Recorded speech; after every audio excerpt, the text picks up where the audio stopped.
रामकृष्ण हरे. समचरण सरोजम सांद्र नीलाबुदाभं जगत निहतपाणी मंडलम मंडलानां तरुण तुलसीमाला कंदरम कंजनेत्रम सदैवलहासं विठ्ठलं चिंतयामि. अलंकापुरी पुण्यभूमी पवित्र तिथे नांदतो ज्ञानराजा सुपात्रतया आठविता महापुण्यराशी. नमस्कार. माझा श्री सद्गुरू ज्ञानेश्वर. गुरुर्ब्रह्मा गुरुर्विष्णू गुरुर्देव महेश्वरा. गुरु साक्षात परब्रह्म तस्मै श्री गुरवे नमः. कुंभमेळा. आपली ही भारतभूमी संत महात्मे ऋषी मुनी योगी तपस्वी आणि सिद्धांची भूमी आहे. अशा या पवित्र भारतभूमीत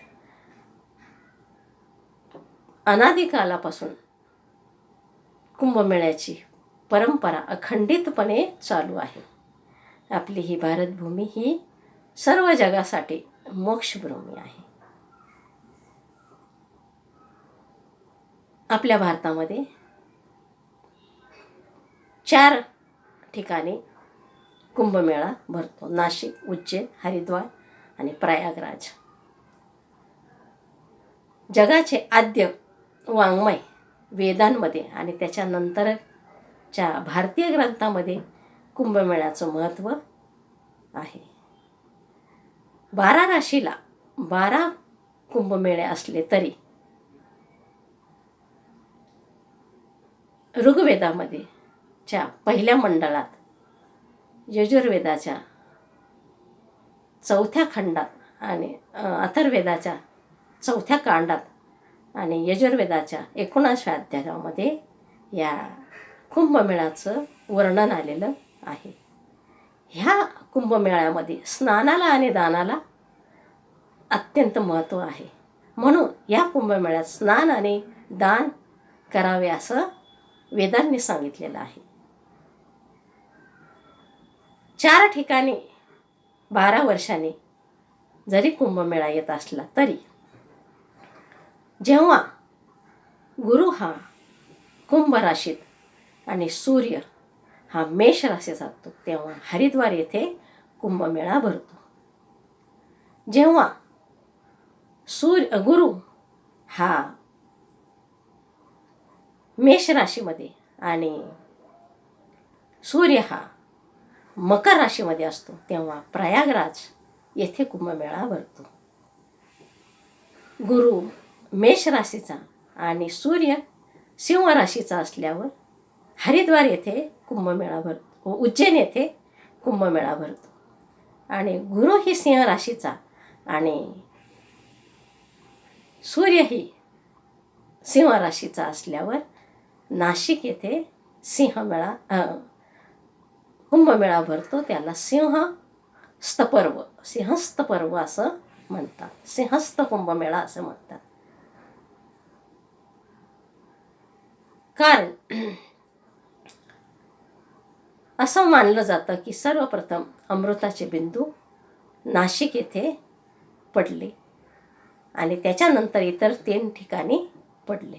कारण तिथूनच अमृत कुंभ घेऊन स्वर्गाला जाण्याचा मार्ग पुराणामध्ये आलेला आहे. म्हणून सिंहस्थ पर्वणीला जास्त महत्त्व आहे.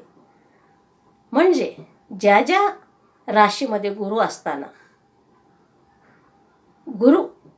अमृत कुंभ ठेवला गेला त्या ठिकाणी त्या राशीत प्रवेश असताना कुंभमेळा साजरा केला जातो किंवा कुंभमेळा होतो. कुंभमेळा हे महान पर्व आहे. याच्यामध्ये श्रद्धा, ध्यान, जप, श्राद्ध याला अत्यंत महत्त्व आहे. त्याच्यामुळे मनुष्याला सुख समृद्धी प्राप्त होते, सर्व पापातून मुक्ती मिळते, मोक्षाची प्राप्ती होते. हा एक श्रद्धा आणि संस्कृती, परंपरे आणि भक्तीचा सोहळा आहे.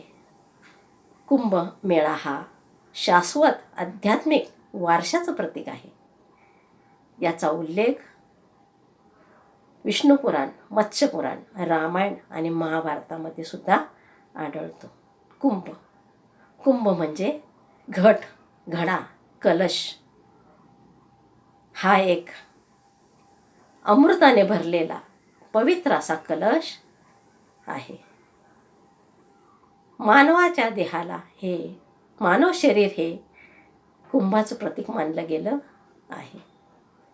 कारण ह्या देहामध्ये जीवन अमृत, पाणी आणि आत्मा हा भरलेला आहे.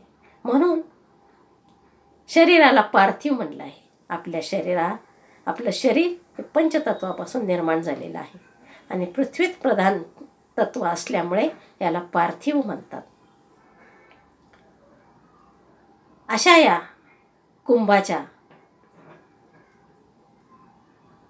मुखाशी विष्णू, कंठाशी रुद्र आणि तळाशी ब्रह्मदेवाचा वास आहे. मध्ये मातृकागण आणि तळाशी सप्तद्वीप आणि सप्तसमुद्राने व्यापलेली आपली पृथ्वी आहे. हा अमृतकुंभ हा पवित्रता आणि मांगल्याचे प्रतीक आहे. आपल्या भारतामध्ये 4 प्रकारचे कुंभमेळे होतात. कुंभमेळा, अर्ध कुंभमेळा, पूर्ण कुंभमेळा आणि महाकुंभमेळा. दर 3 वर्षाने जो नाशिक, उज्जैन, हरिद्वार आणि प्रयागराज येथे कुंभमेळा होतो त्याला पूर्ण कुंभमेळा म्हणतात. दर 6 वर्षांनी प्रयागराज आणि हरिद्वारमध्ये जो कुंभमेळा भरतो त्याला अर्धकुंभ म्हणतात, कुंभमेळा म्हणतात. 12 वर्षांनी प्रयागराज येथे जो कुंभमेळा भरतो त्याला पूर्ण कुंभमेळा म्हणतात. आणि 12 × 12 144 वर्षांनी जो कुंभमेळा भरतो त्याला महाकुंभमेळा म्हणतात.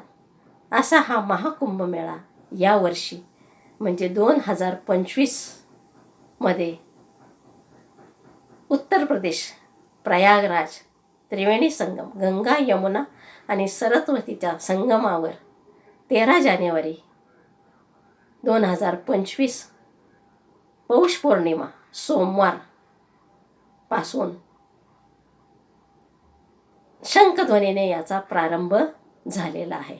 हा 45 दिवस चालणारा कुंभमेळा आहे. 45 दिवस म्हणजे 26 फेब्रुवारी महाशिवरात्रीपर्यंत हा कुंभमेळा चालणार आहे. 145 दिवस चालणारा ह्या कुंभमेळ्याला विशेष महत्त्व आहे. 144 वर्षांनी आलेल्या ह्या कुंभमेळ्याचे आपण सर्वजण साक्षीदार आहोत. म्हणून आपल्यासाठी हा अमृत सुवर्ण योग आहे. कारण आपली मागील पिढी आणि आपल्यानंतर येणारी पिढीसुद्धा ह्या महाकुंभमेळ्याचे साक्षीदार असू शकणार नाही. हा भारतातला एक धार्मिक, आध्यात्मिक असं संमेलन आहे. याशिवाय नाशिक त्र्यंबकेश्वर येथे जो कुंभमेळा भरतो त्याला सिंहस्थ कुंभमेळा, सिंहस्थ पर्वणी असं म्हटलं जातं. जेव्हा गुरु सिंह राशीत आणि सूर्य देखील सिंह राशीत असतो त्यावेळेला नाशिक येथे कुंभमेळा भरतो. म्हणून याला सिंहस्थ पर्व म्हणतात. स्कंद पुराणानुसार ब्रह्मांड पुराणात याची कथा आलेली आहे. त्र्यंबकेश्वर ब्रह्मगिरी पर्वत याच्यावर गौतम ऋषींचा वास होता. गौतम ऋषीच्या हातून गोहत्या घडली आणि गोहत्येचं पातक लागल्यामुळे त्यांनी प्रायश्चित्त म्हणून भगवान शंकराची तपश्चर्या केली. भगवान शंकर प्रसन्न झाले आणि गौतम ऋषींनी गोहत्येच्या पातकापासून दूर होण्यासाठी भगवान शंकराकडे त्यांच्या जटेतील गंगेला भूमीवर येण्याचा वर मागितला, परंतु गंगा काही भूमीवर यायला तयार नव्हती. म्हणून भगवान शंकरांनी ब्रह्मगिरी पर्वतावर आपल्या जटा आपटल्या. त्याच्यामुळे गंगेला पृथ्वीवर येणं भाग पडलं. तेव्हा इतर सर्व नद्या तीर्थांनी गंगेला कबूल केलं की तुझ्यामध्ये जो पाप संचय होईल तो दूर करण्यासाठी आम्ही सिंहस्थ पर्वणीला नाशिक येथे वास्तव्याला येऊ. रामकुंड, नाशिक येथे रामकुंडावर गंगा मातेचं मंदिर आहे. ते 11 वर्ष बंद असतं आणि 12 वर्ष झाल्यावर कुंभमेळ्याच्या वेळेस 13व्या वर्षी ते उघडलं जातं. सिंहस्थ पर्वणीला सर्व साधू संत, देवी देवता गंगेला सर्व तीर्थाने स्नान घालतात, तिची पूजा करतात, तिचा सन्मान करतात आणि तिच्यातले पाप संचय दूर करण्याचा साठी जे कबूल केलं होतं ते करतात. म्हणून नाशिक येथे सिंहस्थ पर्वणीला अधिक महत्त्व आहे. सिंहस्थ पर्वणीचा प्रारंभ ध्वजारोहणाने होतो. ही एक अनादिकालापासून आलेली परंपरा आहे. ध्वजाचा रंग आणि त्याची काही वैशिष्ट्ये आहेत. त्याच्यावरील अमृतकुंभ, सिंह आणि मगर. सिंह हे शूरत्वाचे प्रतीक आहे. अमृतकुंभ हा अमृताचे अमरत्व सांगणारे प्रतीक आहे, मोक्षाचे प्रतीक आहे. आणि गुरुग्रहाचा वाहन देखील सिंह आहे. असा हा ध्वजारोहण ज्या ठिकाणी केला जातो त्याची प्रदक्षिणा केल्याने सर्व ऐश्वर्याची प्राप्ती होते. ध्वजाचा भगवा रंग हे वैराग्याचे प्रतीक आहे. ध्वजाचे आडवे आणि उभे जे तंतू आहे, जेवढे तंतू असतील तेवढे वर्ष यजमानाला स्वर्गप्राप्ती होते. ध्वजाच्या ठिकाणची माती कपाळाला लावल्यावर ऐश्वर्य प्राप्ती होते आणि ज्या ठिकाणी ध्वज उभारला जातो त्या राष्ट्रावर आपत्ती येत नाही, असं हे ध्वजाचं महत्त्व आहे. ध्वजारोहण झाल्यावरच देवी देवता कुंभमेळ्याला येण्यास सुरुवात होते. त्यांना आवाहन केलं जातं. इतर कोणत्याही पूजेचं विसर्जन केलं जातं, परंतु येथे देवी देवतांना निरोप दिला जातो. त्यांना आखाड्याचे साधू त्यांना मिरवणुकीने वाजत गाजत संगमावर नेतात, स्नान घालतात आणि त्याच्यानंतर शाही स्नान,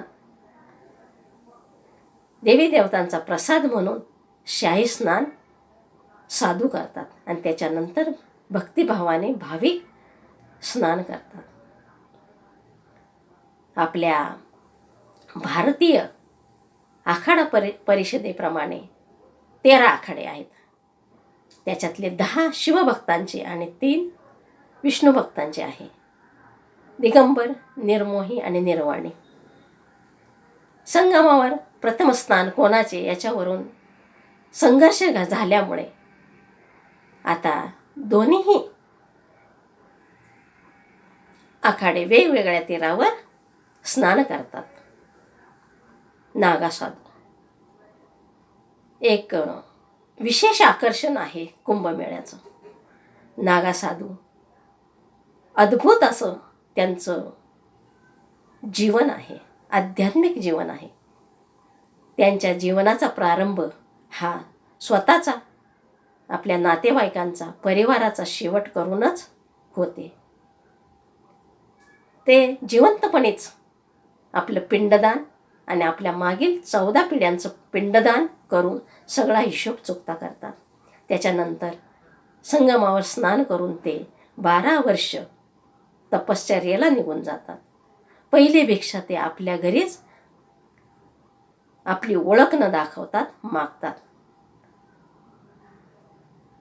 आपल्या भारतामध्ये 4 दिशांना आद्य गुरु शंकराचार्य, आद्य शंकराचार्यांनी 4 मठ बांधलेले आहे आणि त्यांनीच ही आखाडा पद्धत चालू केलेली आहे. या आखाड्यामध्येच नागा साधूंना शस्त्र, शास्त्र आणि धर्म रक्षणाचं शिक्षण दिलं जातं. नागा म्हणजे निर्वस्त्र. सर्व साधू निर्वस्त्र नसतात. साधू 2 प्रकार, नागा साधू 2 प्रकारचे आहे. एक नागा दिगंबर साधू आणि एक श्री नागा दिगंबर साधू. फक्त श्री नागा दिगंबर साधूच निर्वस्त्र असतात. नागा साधूंचा मृत्यूनंतर त्यांचा कुठल्याही क्रिया केल्या जात नाही, त्यांचा अंत्यसंस्कार केला जात नाही. त्यांची फक्त समाधी किंवा जलसमाधीच असते. असे हे नागा साधू आपल्याला कुंभमेळ्यातच दिसतात. कारण कुंभमेळ्याच्या वेळेस गृहांची स्थिती ही उत्तम असते. हा काळ भक्ती श्रद्धेसाठी पवित्र काळ मानला जातो. म्हणून या काळातच आपल्याला कुंभमेळ्यामध्ये हे साधू दिसतात. हे साधू कुंभमेळ्यात स्नान केल्याच्या नंतर एकांतवासात, पहाडी भागात, जंगलात, हिमालयात निघून जातात.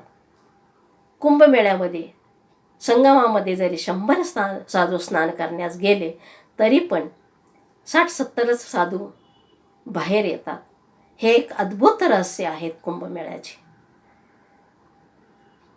पहाडी भागात राहून, जंगलात राहून यांचा आहार फक्त कंदमुळे हाच असतो. त्यांची आध्यात्मिक ताकद जबरदस्त असते. त्यांच्यावर कुठल्याही हिमालयाचा तापमानाचा प्रभाव पडत नाही. असे हे साधू आपल्याला फक्त कुंभमेळ्यातच दिसतात. कारण कुंभमेळ्याचा काळ हा श्रद्धा, भक्ती आणि तपासाठी उत्तम असा काळ मानला गेलेला आहे. संगमावर स्नान करून मनुष्य सर्व पापातून मुक्त होतो आणि मोक्षाला प्राप्त होतो. आणि आपल्याला या नागा साधूंचं पायाची चरणधूळ ही कुंभमेळ्यातच लावायला मिळते. असे हे नागा साधू मागत काहीच नाही, पण धर्मरक्षणाचं वचन मात्र ते देतात. आपल्या पुणे शहर येथील संत ज्ञानेश्वर महाराज आणि तुकाराम महाराजांच्या पदस्पर्शाने पुनीत झालेले देहू आळंदीच्या मार्गावर मोशी गाव आहे. या मोशी गावाचे कुंभमेळ्याशी नाता आहे, संबंध आहे. 150-200 वर्षापूर्वी नागा साधू जेव्हा नाशिकमध्ये कुंभमेळा होता तेव्हा प्रवासात असताना मोशी येथे आल्यावर ते ऋषी तपस्वी नागेश्वर महाराज हे आजारी पडले आणि त्यांनी मोशीमध्येच राहणं पसंत केलं. ते तेथे राहूनच तपश्चर्या करू लागले. त्यांना पुढे जाणं शक्य झालं नाही. ते फक्त कंदमुळं आणि दुधाचाच आहार घेत होते आणि तपश्चर्या करत होते. परंतु एक दिवस दुधामध्ये भाताचा कण आढळल्यामुळे त्यांनी मोशी गाव सोडण्याचा निर्णय घेतला आणि ज्या ठिकाणी दिवस मावळेल तेथे ते समाधी घेण्याचा त्यांनी ठाम निश्चय केला. मोशीकरांनी त्यांना थांबण्याची खूप विनंती केली, परंतु नागेश्वर महाराज ज्यांनी ऐकलं नाही आणि त्यांनी आपल्या पादुका मोशीकरांना दिल्या आणि सांगितलं, या पादुकाच्या रूपातच मी तुमच्याजवळ सदैव राहणार आहे. म्हणून आजही मोशी गावात नागेश्वर महाराजांचा उत्सव, भंडारा उत्सव खूप जोरात आणि उत्साहाने साजरा केला जातो. नागेश्वर महाराज प्रवास करत असताना वडगाव शिंदे येथे पोचले आणि त्यांनी तिथेच समाधी घेतली. अशा ह्या कुंभमेळ्याचं वैज्ञानिक आधारसुद्धा आहे, वैज्ञानिक महत्त्वसुद्धा आहे. कारण गुरु हा सिंह राशीत असताना सिंह राशीचा स्वामी सूर्याच्या किरणांचा जलप्रवाहावर एक प्रभाव पडतो. एक विशिष्ट विद्युत लहरी निर्माण होतात, ज्याचा मनुष्याच्या देहावर आणि मनावर परिणाम होतो. म्हणून या कुंभमेळ्याचं वैज्ञानिक महत्त्व देखील आहे. आता कुंभमेळा दर 12 वर्षांनीच का येतो? त्याचं कारण असं आहे की गुरुग्रह आणि सूर्यग्रह यांचा संबंध. गुरु जेव्हा कुंभ राशीत असतो आणि सूर्य सिंह राशीत असतो, तेव्हा गुरुला आपल्या कक्षेमध्ये 12 वर्षाचा काळ लागतो. म्हणून 12 वर्षांनी कुंभमेळा येतो. आपल्या ज्योतिषशास्त्राप्रमाणे 12 राशी या 12 महिन्याशी संबंधित आहे आणि त्यात काळ आणि वेळ दाखवणाऱ्या या दोन्ही गोष्टी आहेत आणि त्याचा आपल्या मानवाच्या जीवनाशी संबंध आहे.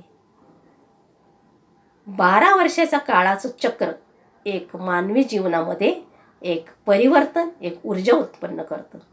म्हणून ह्या कुंभमेळ्यामध्ये स्नान, दान, तप, आत्मशुद्धी करण्यासाठी हा काळ एकदम उत्तम मानला गेलेला आहे. म्हणून भाविक येऊन स्नानदान आणि आत्मशुद्धी करतात आणि सर्व पापातून मुक्त होण्यासाठी हा कुंभमेळा दर 12 वर्षांनी येतो. याचं विशेष असं महत्त्व आहे. कुंभमेळा 4 ठिकाणीच का होतो? त्याची कथा अशी आहे की आपल्याला सगळ्यांना माहिती आहे, दुर्वास ऋषीच्या शापाने इंद्रदेवाची सर्व संपत्ती समुद्रात बुडाली. सर्व देव निस्तेज झाले आणि देव आणि दानवामध्ये युद्ध चालू झालं. तेव्हा सर्व देव भगवान विष्णूकडे गेले आणि भगवान विष्णूंनी देवांना समुद्र मंथन करून अमृत प्राप्ती करण्यास सांगितलं. अमृत मंथनासाठी देव आणि दानव दोघाही अमृत प्राप्तीसाठी वैरभाव, शत्रुभाव विसरून एकत्र आले आणि मंदार पर्वताचा रवी आणि वासुकीचा दोर करून समुद्र मंथन केलं. समुद्रातून 14 रत्न बाहेर पडली आणि सर्वात शेवटी अमृत बाहेर पडले. अमृतासाठी परत देव आणि दानवामध्ये युद्ध चालू झालं.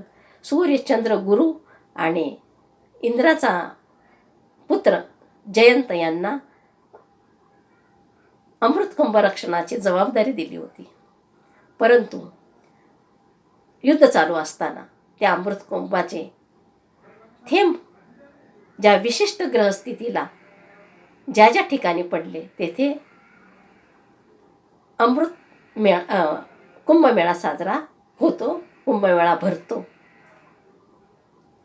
भगवान विष्णूने मोहिनीचा अवतार घेऊन शेवटी अमृत वाटपाचा दंडकारण्य नेवासे येथे ठरवले. परंतु अमृत वाटप करताना राहू हा देवाचं रूप घेऊन देवांच्या पंक्तीत येऊन बसला आणि त्याने अमृत घेतलं. परंतु सूर्य आणि चंद्राच्या लगेच लक्षात आलं आणि भगवंताने विष्णूचा अवतार घेऊन राहूचं शिर छाटलं, त्याला उडवलं. ते राहूचं शिर सह्याद्रीच्या एका पर्वतावर जाऊन पडलं आणि त्याच्या कंठातल्या अमृताची नदी झाली. ती नदी म्हणजे प्रवरा नदी आणि त्याचं धड जिथे पडलं ते गाव म्हणजे राहुरी गाव. आणि कदाचित याचसाठी जगत उद्धारासाठी माऊली ज्ञानेश्वर महाराजांनी अवतार घेऊन नेवासे येथे भिंतीला टेकून अमृताचं वाटप, अमृताचं दान, ज्ञान अमृताचं दान, ज्ञानेश्वरी रूपी ज्ञान अमृत आपल्या सगळ्यांना दिलेलं आहे. असं दिवसेंदिवस ह्या कुंभमेळ्याचं महत्त्व वाढत चाललेलं आहे. परंतु आता या कुंभमेळ्यामध्ये धार्मिक उन्माद जास्त दिसतो. निरर्थक भगवंतावरील प्रेम कमी असून निरर्थक विधी आणि प्रदर्शनाचा भाग जास्त असतो. तरी पण मुक्तीची प्राप्ती, मोक्षाची प्राप्ती, पापापासून मुक्ती करण्यासाठी आपल्याला हा महाकुंभमेळा प्रयागराज येथे आलेला आहे. आणि ती आपल्यासाठी एक अमृत सुवर्ण संधी आहे, योग आहे. विठ्ठल विठ्ठल विठ्ठल विठ्ठल विठ्ठल विठ्ठल विठ्ठल विठ्ठल. पुंडलिका वरदे हरी विठ्ठल श्री ज्ञानदेव तुकाराम. पंढरीनाथ भगवान की जय. माऊली ज्ञानेश्वर महाराज की जय. जगद्गुरु संत तुकाराम महाराज की जय. अवधूत चिंतन श्री गुरुदेव दत्त.